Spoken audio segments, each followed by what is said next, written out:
Christians.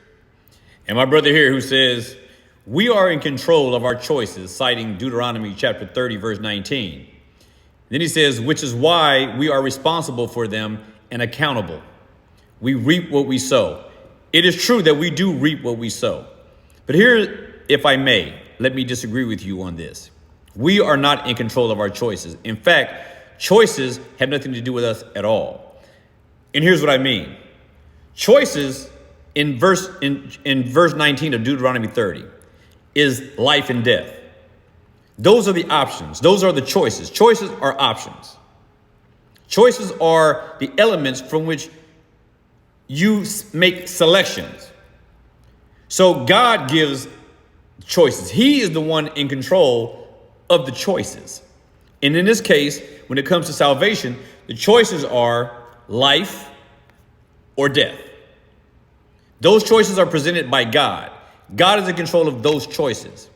What man has control over is his will to choose. However, man's will is in bondage because of man's sinful nature.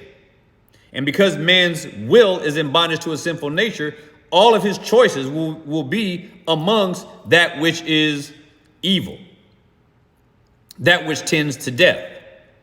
So if God provides the choices of life on one hand and death on the other hand, and if man is dead in his sin and trespasses, then all of the choices that his will is capable of making are those which lead to death.